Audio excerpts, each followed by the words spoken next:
Gente arrogante é gente que acha que já sabe, que já conhece, que não precisa mais aprender. Aliás, gente arrogante costuma... Tudo que você fala, ele já viu. Tudo que você conta, ele já fez. Tudo que você fala, eu estava vendo um filme, já assisti. Você fala de um restaurante, ele já comeu lá. Você fala de um lugar, já visitou. Aliás, gente arrogante costuma dizer o seguinte: tem dois modos de fazer as coisas, o meu ou o errado, você escolha. Cuidado, porque a arrogante não tem dúvida. A pessoa arrogante nem vem para uma palestra, porque se ela já tem certeza, vai fazer o quê? Quando você se dispõe a vir, trabalha, compra um ingresso, paga um recurso que não é pequeno, se organiza, vem para cá, fica, vai sair às 10 horas da noite, espera. Já pensou? É sinal de que você tem a necessidade, sim, de colocar parte das ideias que tem para refletir, meditar. E não ser morno ou morno, e procurar fazer ali o melhor.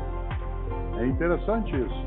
Está circulando esses dias agora no mundo digital uma fala minha de algo que era verdade. Eu, durante muitos anos, dei aula na graduação, na universidade, não só na pós, mas na graduação. Eu dava aula de filosofia no primeiro ano. Tive alguns cursos da PUC São Paulo. E toda classe que você entra, sempre tem um aluno ou uma aluna que é mais arrogante. Que é aquela pessoa que você sabe que vai perturbar o andamento coletivo. Não porque a pessoa tem dúvida, mas porque ela tem excesso de certeza sobre ela. E eu, para fazer um levantamento no primeiro dia de aula, para saber quem era arrogante, porque aí você já começa a lidar. Eu sempre fazia uma pergunta no primeiro dia, falava, gente, assim que a aula começava, para fazer aqui um levantamento de conhecimento, por favor, levante a mão quem já leu algum livro do Sócrates. E sempre tinha um outro que levantava. Sócrates não escreveu nenhum livro.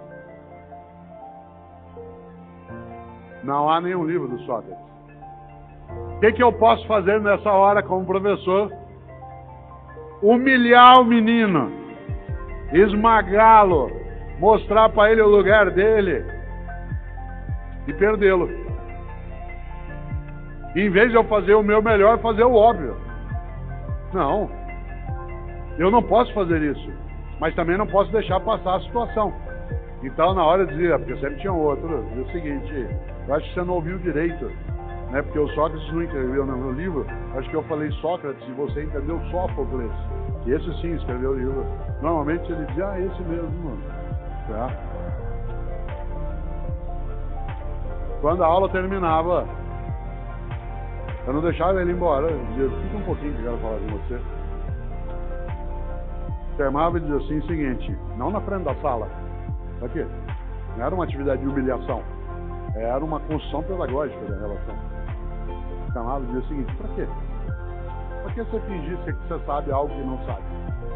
Porque se você finge que sabe algo que não sabe, você continua sem saber. Mas se você admite algo que não conhece e encontra pessoas que possam te auxiliar a conhecer, você sai da mediocridade. Porque a pessoa medíocre é aquela que finge que sabe, quando nada sabe, ou pouco sabe. Humildade intelectual. Humildade é diferente de subserviência. Uma pessoa subserviente é aquela que se humilha, se rebaixa, se é pequena. Uma pessoa humilde é aquela que sabe que não sabe tudo, aquela que sabe que não é a única que sabe, aquela que sabe que a outra pessoa sabe que ela não sabe, aquela que sabe que ela e outra pessoa saberão muita coisa juntas, aquela que sabe que ela e outra pessoa nunca saberão tudo que pode ser sabido. Foi claro? Humildade intelectual. Eu, Cortella, sei muita coisa, mas eu sei que eu não sei muita coisa. Isso significa que eu me coloco a caminho para conhecer o que ainda não conheço. Quando em 2018 o Pedro propôs com a agência Sofia, que é a agência dele de conteúdo digital, que eu entrasse nesse circuito, eu dizia, para quê? Tenho carreira, não precisa. Tivemos várias discussões e fomos crescendo em algumas condições. E hoje, quando eu olho, são 16 milhões de seguidores nas redes e eles partilham, claro que muita gente coincide, está em duas redes, mas no total, como universo ampliado. Eu sou um professor de filosofia. Nessa hora tem duas possibilidades. eu sento e digo, eu não preciso fazer mais nada agora. Vou ficar na beira, lá da pousada, mergulhado dentro do Pantanal, só vendo jacaré de papo amarelo e eu de papo pro ar. Ou eu posso assumir a perspectiva de lembrar aquilo que disse Sócrates um dia, uma referência na filosofia, a tal ponto que a filosofia antiga é chamada de pré-socrática, socrática e pós-socrática, quando Sócrates disse, só sei que nada sei. Claro que Sócrates não era tonto. Quando ele disse só sei que nada sei, ele não estava querendo dizer que ele nada sabia por inteiro. Isso seria ofensivo a quem o elogiava. O que ele quis dizer é só sei que nada sei por inteiro, só sei que nada sei por completo, só sei que nada sei que só eu saiba, só sei que eu nada sei que eu não posso um dia vir a saber. Porque a gente precisa cautela para tomar conclusões apressadas em relação ao que nós temos de fazer. A principal marca e tarefa que temos de partilhar com as outras gerações que conosco convivem nessa contemporaneidade é construirmos uma trilha de propósitos em que a gente não admita a mediocridade como sendo nosso horizonte, em qualquer área, no âmbito da política, da religião, da profissão, do negócio. Claro, afinal de contas, os caminhos são múltiplos, só que há um contributo imenso das gerações que estão chegando e há um contributo imenso das outras gerações que já estavam. Isto é, muita gente aqui tem muito mais idade, como é o meu caso, do que os jovens que entrarão na nossa sala de aula ou entram na nossa sala de aula. Há muita coisa que eu posso contribuir e o contrário também. Parece óbvio, nem sempre se admite essa percepção de ambos os lados.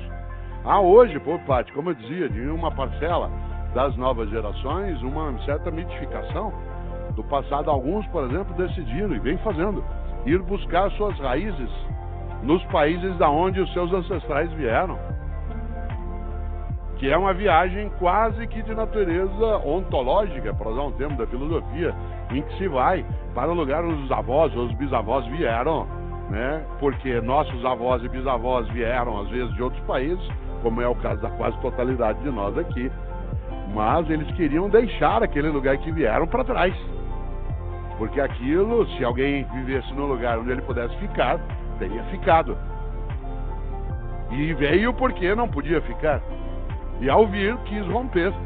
Pois bem, uma parte da nova geração vai em busca dessas raízes, e é claro que vai buscar as raízes nas nações onde avós e bisavós viveram, porque aquilo dá uma certa identidade num mundo de volatilidade, de velocidade, de superficialidade das relações, em que a gente está num instante e que vez ou outra é preciso deixar claro algumas coisas em que você o tempo todo está sendo avaliado. Eu, essa semana, aliás, anteontem, em relação a um dos meus filhos, por conta até de um debate que tivemos de natureza profissional, eu tive que lembrar ele algo que às vezes ele esquece. Eu também não posso esquecer disso em relação a ele, mas eu tive que lembrar ele por escrito. Você não é nem meu juiz e nem meu avaliador. Não é você que decide e nem eu estou pedindo para você me avaliar. Claro que ele pode falar a mesma coisa para mim, ambos somos adultos. Ele diz assim, não, mas você tem o direito de fazê-lo, você é o pai dele. A relação de adultos pressupõe uma capacidade de equidade. Claro que a minha responsabilidade, a noção de reverência e respeito, ela coloca uma outra condição também.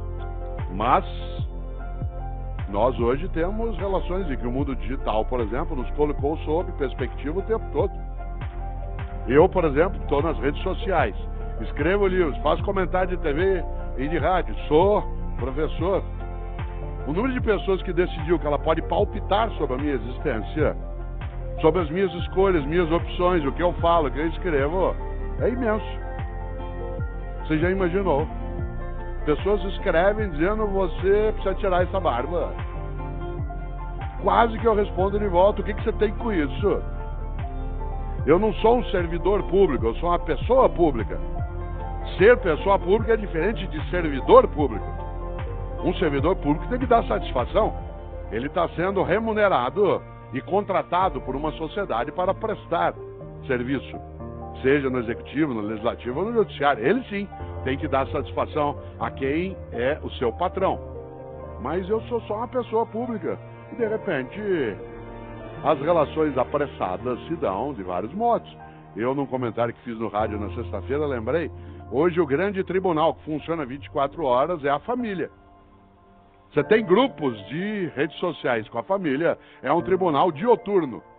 Ele funciona 24 horas, sem interrupção. Você está sendo avaliado, julgado, não só eu, qualquer um de nós. Se você não der bom dia para todo mundo, às 7h12, se você deixar algum para trás, parece uma ruptura de sangue.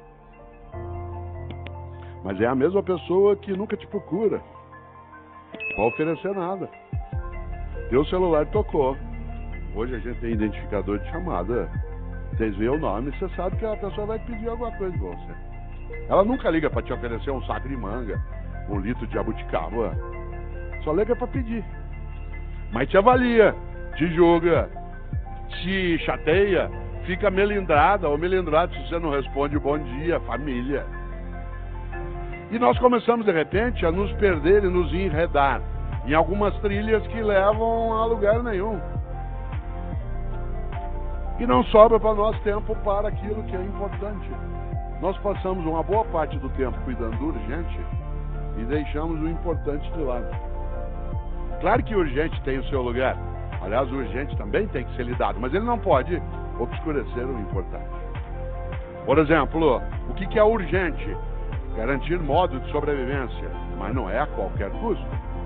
O que é urgente? É você lidar com aquilo que é a tua tarefa, que aliás te dá o retorno em relação às tuas condições, mas ela não é exclusiva.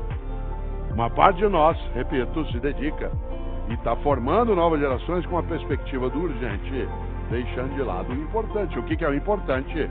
O importante é aquilo que faz com que a vida tenha propósito. Afinal, um dia partimos. E meu avô é Ettore, italiano. Todos os dias, quando nós, os netos, acordávamos de manhã, e ele vivia no interior de São Paulo, e quando a gente lá estava e podia encontrá-lo, meu avô, todos os dias, quando a gente acordava, ele nos perguntava sempre 2 coisas. E eu passei a vida perguntando isso aos meus filhos, e agora, quando posso, pergunto aos meus netos.